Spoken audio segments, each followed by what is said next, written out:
عزیز سلام عرض میکنم. عرضم بزرگ شما کرده که من چون نتونستم موقع باز کردن این غربیلک فیلم برداری کنم، موقع نصبش یکی از عزیزان من زحمت کشیده اومده برام فیلم برداری میکنه. میخوام طریقه نصب اینو خدمتتون بگم که شما میتونید برعکس اینو انجام بدید و غربیلک رو باز کنید. دلیلش هم باز کردن غربیلک این بود که اینو بدم فرمون رو برای من دوردوزی کنه، چون خودروی زانتیا بالاخره سال‌هاست از عمرش میگذره، به مرور این خراب میشه. اینو باز کردم که عرضم به حضور شما کرده که دوردوزی کنم. یکی از چیزهای مهم توی قسمت زانتیا اینه که این چیزا باید خیلی دقت کنید که پاره نشه. متاسفانه مال منو آقا اومد باز کنه چند جاشو پاره کرد. حالا کار نداریم. موقعی که میخواید غربیلک باز کنه، اول از همین باتری قسمت منفیشو میکنید یه رو میذارید بمونه که کاملا جریان قطع بشه. حالا من طریقه نصبشو خدمتتون عرض میکنم که شما بعداً وارونش میکنید. این دوتا سیمه که مربوط به ایربگ و بوق میشه که از این قسمتی که سوراخ داره پشت آروم اینو میدید داخل.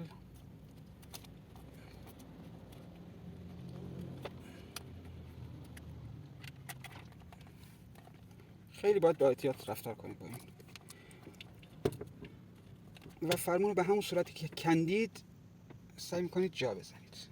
یکی از چیزایی که خیلی مهمه این قسمت خدمتتون عرض کنم. این مال راهنماست. این بایستی به قول معروف یه جور رکلاژش درست باشه. این فلش دقیقاً باید با این فلش موازی باشه.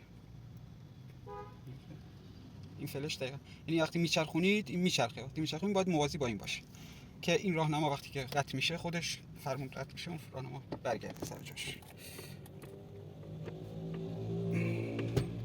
خب اینجا خورد. حالا این قسمت میخوره به این قسمت.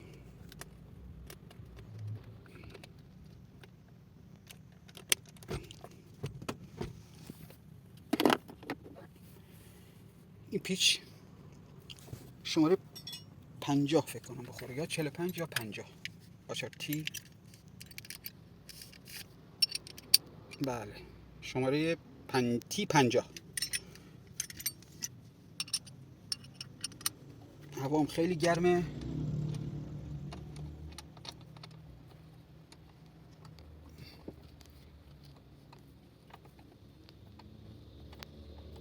اینی که بستید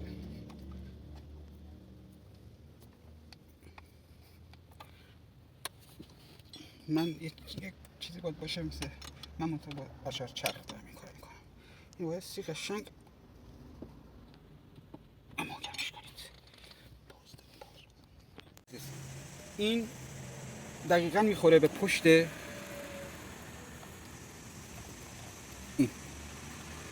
منطقه. قبلش اینو ما بست میکنیم. این سوکت دوتاییه، دوتا فیش داره، دوتا به این قسمت میخوره.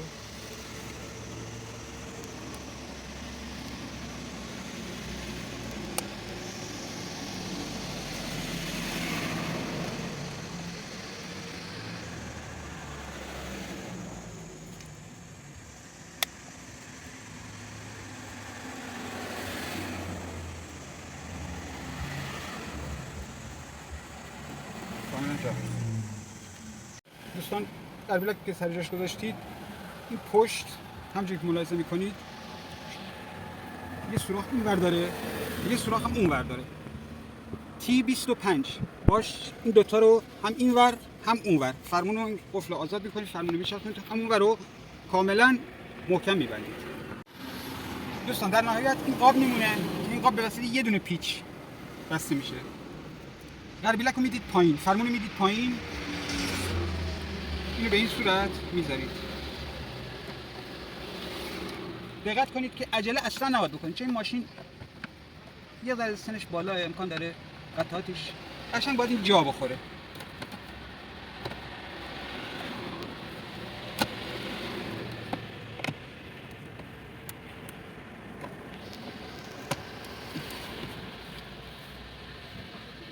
وقتی جا خورد در نهایت اینم با بله با تی 20 این زیر دو تا پیچ داره احتمالاً، یکی اینجاست یکی هم این ور. اینو میبندید.